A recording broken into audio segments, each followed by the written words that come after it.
Ever get that feeling that Yeah. history isn't something, just stuck in textbooks, Hmm. but actually like woven into our lives, It's everywhere when you start to notice it. right?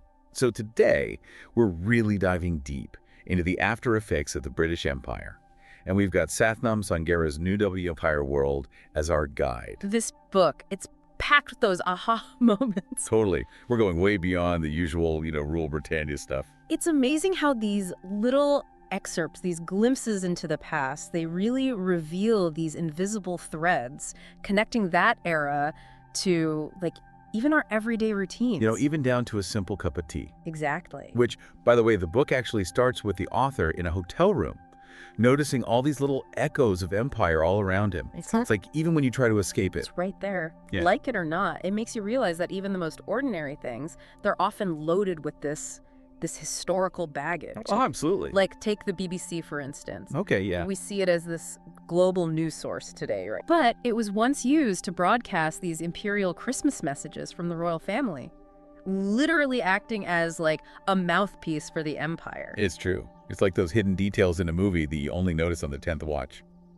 Speaking of things you don't realize, one of the things the book argues is that 1 in 3 people driving today, they're doing so on the left side of the road because of the British Empire. It's wild, right? Who knew something so simple had such a far-reaching impact? It really makes you think about those subtle ways that history shapes the present, And it's not just driving either. Even the structure of some cities, like with their separate town and country zones, Yeah. that can be traced back to colonial planning. Places like Ulster and Philadelphia. Wow. So it's like these practices, Yeah. often developed in like one corner of the empire, they were then just like replicated worldwide. Precisely. It's about control, isn't it?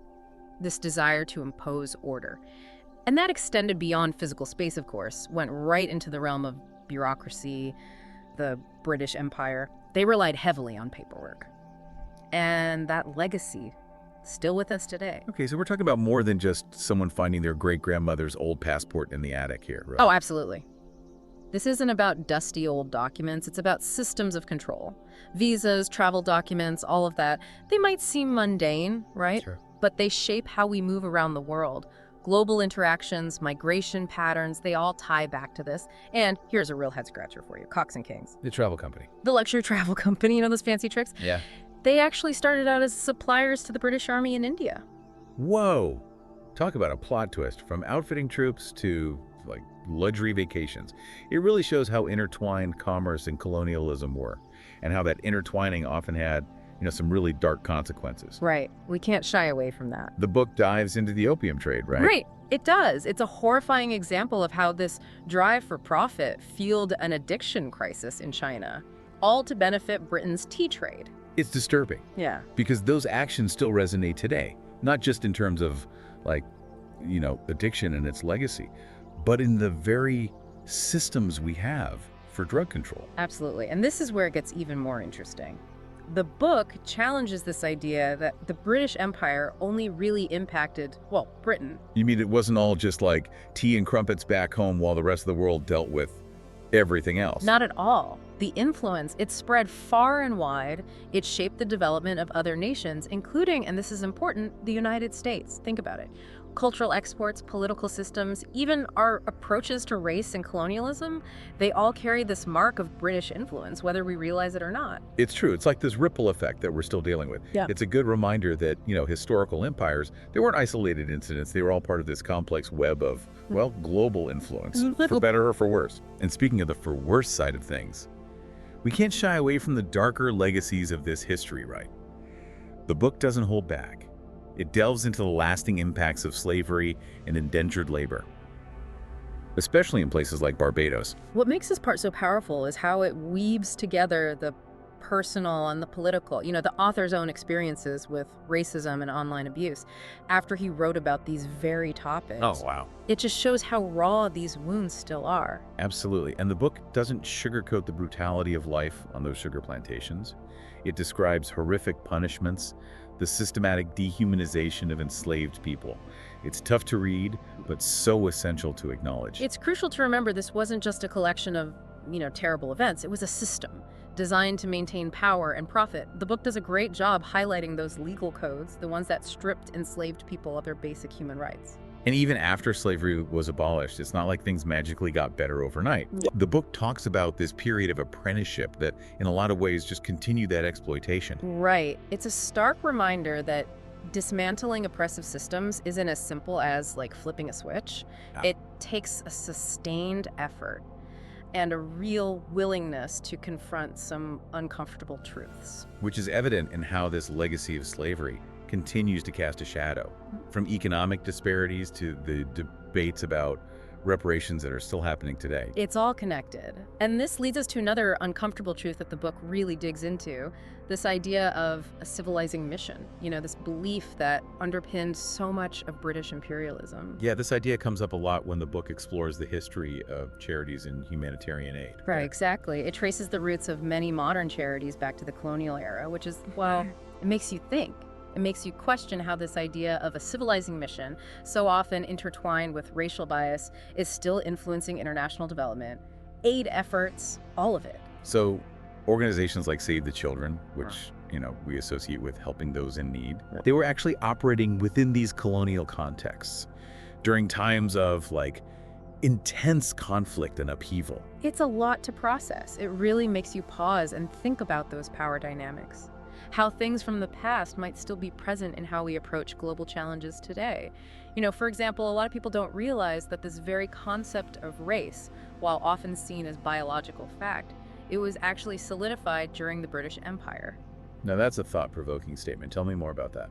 Well, the book reveals how these categories of race, these boxes we put people in, they were socially constructed, often to justify exploitation, to uphold those existing power structures. So those literacy tests, right? Yeah. Used to disenfranchise people of color. Exactly. A seemingly neutral policy with a very specific outcome. And an unequal one at that. Exactly. And it wasn't just policy. Literature played a role too. The book discusses how some prominent British historians of the time were spreading racist ideologies through their work, further embedding these beliefs about racial superiority, and these ideas then spread throughout the empire. It's scary how influential ideas can be, especially when they're reinforcing systems of power and oppression. Speaking of which, the book doesn't shy away from acknowledging the violence that went hand in hand with a lot of these historical events, does it? It doesn't. And it's fascinating how the book examines the language used to describe those acts of violence.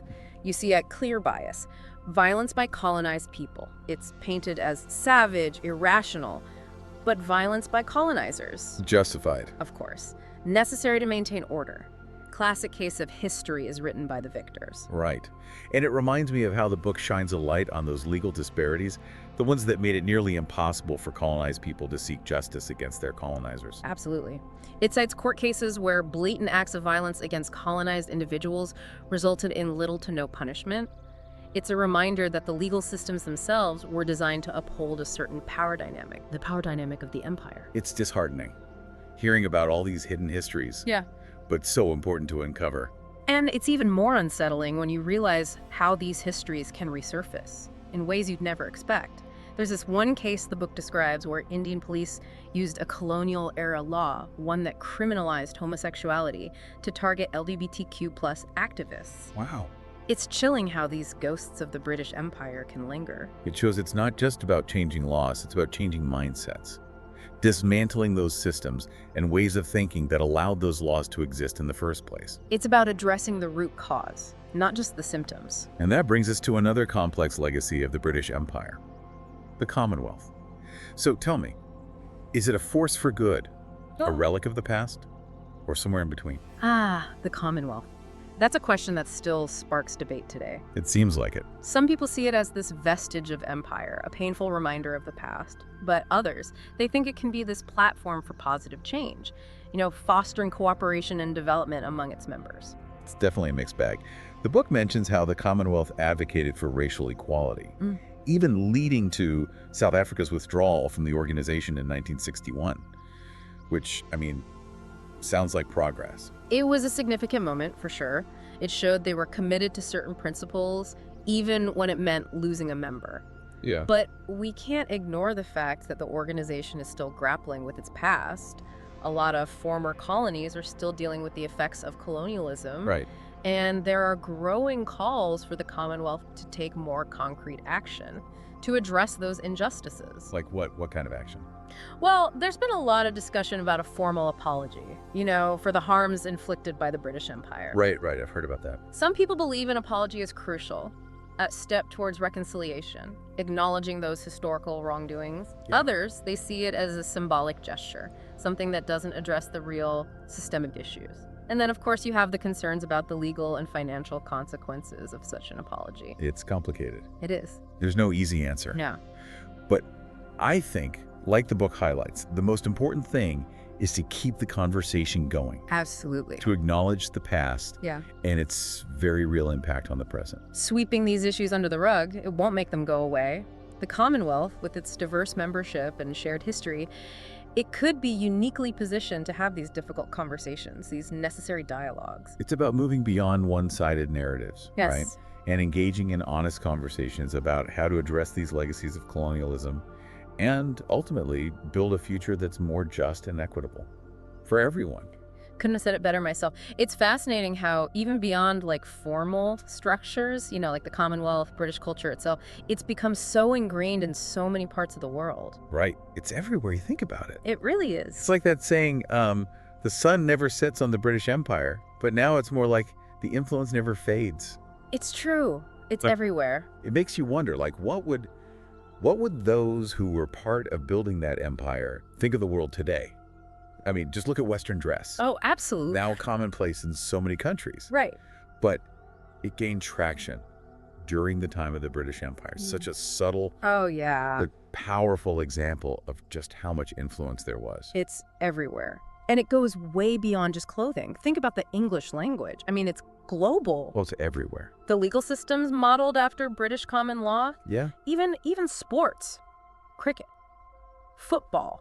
In former colonies. I mean, these are all tangible reminders, of just how far that cultural reach extended. It's like this cultural echo that's still bouncing around generations later, Absolutely. But I think it's also important to acknowledge that this whole cultural exchange thing, it didn't always have positive consequences. Oh, absolutely not. And the book does dive into some of the kind of, the devastating environmental impacts of British imperialism. Yeah. One of the most striking examples is this thing called the Wardian case. The Wardian case. It was essentially a portable greenhouse, like a really early version, And it was seen as this incredible innovation at the time. Sure. Revolutionized the global trade of plants, allowed for all this exchange of exotic species and all that. But here's the thing. Okay. What seems like a purely positive invention on the surface, right? Yeah. The book argues that this Wardian case, also contributed to the spread of invasive species, plant diseases, and that had huge consequences. Really? A plant container had that much of a global impact? I mean, I'm a little skeptical. Tell me more about this Wardian case thing. I know, it sounds a little bit far-fetched, right? Okay. But think about it. You could suddenly move plants all over the world. Before, it was this long, arduous process. But with the Wardian case, people could beautify their gardens with plants from, completely different continents. Sounds great, right? But it also meant that species were being introduced into environments where they had no natural predators, no way to control their spread. I see. So they kind of just took over. Exactly. And it wasn't just about plants taking over gardens. These invasive species, they disrupted entire ecosystems, harmed local plant life.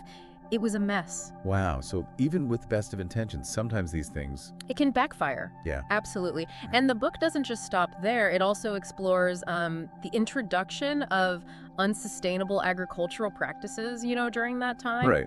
That were harmful in the long run. And, of course, the exploitation of natural resources. I mean, just the sheer scale of it is staggering. Yeah, it makes you realize how much we take for granted those resources. We do. And it makes you wonder, what was the environmental price tag for all this progress? It's a big question, and I think the book does a good job of highlighting how often it was the environment and the people living in those colonized nations who ultimately paid the price. Yeah. Speaking of which, I'd imagine the book connects all of this back to the experiences of indigenous populations as well. It does. There's this very powerful example of British policies in Australia and the devastating impact they had on the indigenous communities there. Specifically, the decision to put a stop to the traditional practice of controlled burning. Yeah, I've heard about this. That's right. So controlled burning, it's this practice that Indigenous Australians had been using for centuries to manage the land. They understood the ecosystem. Right. But the British, they saw it as, primitive, dangerous. So they thought they knew better. Exactly. They put a stop to it. And it completely backfired. What happened? Well, it turns out that controlled burning, it actually helped prevent these huge uncontrollable wildfires by clearing out the undergrowth. Oh, okay. So when they stopped it, the undergrowth grew out of control, and then It was like a tinderbox. exactly. And you had these massive wildfires that just ravaged the land, just completely disrupted these delicately balanced ecosystems that had existed for, millennia. It's a tragic example of how, ignoring that indigenous knowledge And indigenous knowledge. can have such disastrous consequences. And avoidable ones in this case. Right. It's heartbreaking, really. And it underscores a crucial point. Colonialism wasn't just about political control or economic control. It was about imposing a worldview, Right. a way of life. At the expense of everyone else. Exactly, at the expense of indigenous cultures, traditions, knowledge systems that had existed for far longer. And the effects of that are still felt today, I imagine. Oh, absolutely, in countless ways. And the book connects these legacies to the present day. It really drives home the point that this isn't just ancient history. So it's not just about, statues coming down. It's about... It's about understanding the systems, Okay. the systems that were put in place and how they continue to shape the world today. One of the things the book explores is this idea of resource extraction and how it's still happening in many former colonies, often perpetuating these global power imbalances and economic inequality. So we're talking about, multinational corporations operating in former colonies, extracting resources, but not necessarily, contributing to the long-term well-being of those communities. Exactly. The book argues that these patterns of exploitation, they're not just, accidental. They're deeply rooted in the very systems that were established during the colonial era. It's like this deeply embedded network. It's a web, it's a complex web where everything is interconnected. Yeah. And, dismantling that isn't easy. But the book does offer some solutions, some potential paths forward. Okay, I'm curious. What does it suggest? Well, one of the more intriguing suggestions is to leverage the Commonwealth. Use it as a platform to address these legacies of colonialism. Really? That's interesting given everything we just talked about regarding the debate surrounding the Commonwealth. It seems counterintuitive, right? Okay. But the book makes a compelling argument because Look. the Commonwealth is this unique organization. It's got this diverse group of nations, former colonizers and colonized nations. It's in this unique position to actually facilitate these difficult conversations.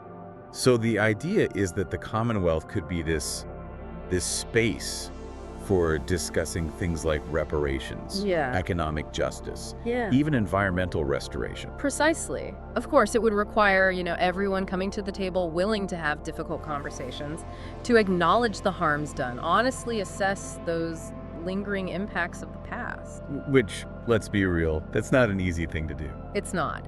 But the book argues that the potential benefits, they're significant. The Commonwealth could be this incredible force for fostering greater understanding, reconciliation, and a more equitable future. It's a bold idea. Yeah. It'd be interesting to see if it could actually gain any traction. It would be fascinating. It's about, acknowledging that the past isn't really past, it's still very much present, Right. and it's shaping our world in ways that we don't even realize. And the book touches on this too. Okay. The author talks about his own personal struggles with navigating these sensitive topics, especially when it comes to, discussing things like slavery, indentured labor, with people whose families were directly impacted by these systems. That's got to be really difficult. Emotionally charged. Yeah. On both sides. Because you're not just talking about these abstract historical events. Right, these are people's actual lives. These are deeply personal experiences that continue to shape individual identities, family histories, even today. And I'm sure those experiences are not all the same. Of course not. The book talks about how the legacies of, say, indentured labor in Mauritius, they're very mixed. Okay. You have descendants who've achieved great success, and then others who are still facing significant challenges trapped in these cycles of poverty. So it's not like a one-size-fits-all kind of impact. Not at all. The impact of colonialism, it was never uniform. It was different for different people. And those complexities, we're still dealing with those. We are, and it highlights another crucial point. We need to recognize and respect the agency of those who were colonized. It's not enough to just acknowledge the harms. We also need to acknowledge the resilience, the resistance, the achievements. So it's about recognizing the contributions, whether in the arts, in literature, in music, in political movements. It's about telling those stories. Yes. We need a more complete picture of the past. One that acknowledges both the oppressor and the oppressed, the complex interplay between them. It's about recognizing humanity on both sides of that. Absolutely. And I think that's something that's often forgotten. We want to make it black and white, good guys and bad guys. It's easier that way. It is, but it's not the truth. No, it's not. And it's through that more nuanced lens, that more honest lens, that we can start to imagine a different future, a more just and equitable one. Yeah, I like that. It's about, learning from the past, not being ruled by it. Well said. Well said. So, as we kind of wrap up our deep dive here, thinking about the British Empire, it's amazing, isn't it, how this one piece of history, it still shapes so much of the world. It really shows you how much power history has, even when we don't see it, this ripple effect going out and out. It makes you think, like, what would they think? The people who built that empire, if they saw what we're dealing with now. And it's not just culture, is it? It's like the book points out, even global infrastructure has these ties. Oh, absolutely. The way corporations are set up, the power dynamics we see, like in the tech world today. Yeah. Even the basics of, like, financial systems, Yeah. the gold standard, all that traces right back to decisions made way back then, during the British Empire. It's kind of mind-blowing when you really let it sink in. Yeah. Decisions made however long ago still affecting our globalized world. And it's not just like physical stuff, right? Right. Shipping routes, communication lines, all that. Right. The book also gets into international relations. Yeah. Which, talk about relevant today. It's huge, and I think often overlooked. The way Britain approached it, especially relying on military force, but even more subtly, this perpetuation of stereotypes. Oh yeah, about other cultures. Exactly. That still impacts how nations deal with each other today, on that global scale. So you're saying this idea, like certain cultures are just naturally more aggressive, more prone to violence. That's not just history. It's still in the background of global politics. It's complex, but the book argues that, yeah, those subconscious biases, a lot of them come from that colonial way of thinking. It can lead to misunderstandings, policies that are based on, well, not reality, really. We need to be checking ourselves then constantly, our assumptions, especially now that everyone's so interconnected. Exactly. It's a call to action, not just to be aware of those biases, but where'd they come from? How are they still shaping things? If we want to move past it, gotta understand it first. And what's interesting is this whole uncovering the legacy thing. It's not like the book says, here's the end of the story. Even the author is struggling with it, right? That's one of the best parts, actually. It doesn't pretend to have all the answers, because how could it? The author even says he feels overwhelmed by it all. Just how big this is, how many threads there are connecting everything back to the British Empire. Yeah, I get that feeling too sometimes, just diving into this stuff. It's a journey, like any other. Constant discovery, going deeper. And like any journey, not always easy. There's uncomfortable stuff we gotta face, those hard truths. But the book doesn't try to give these simple solutions, No, it's more about... It's more about asking the questions. Exactly. Keep reflecting and don't let the conversation die. This stuff about the past, its impact on us now, it matters. Because it does, it really does. So, as you're going about your day, look around. See if you can spot those echoes of the empire in your life, those little reminders. Because you've got the power to choose how you engage with that and what your role's going to be in making the future different. Couldn't have said it better myself. The past might be set in stone, but the future, we get to create that. And that's all the time we've got for today's deep dive. Hopefully it's made you a little more curious, given you a new way to look at things. Thanks for joining us.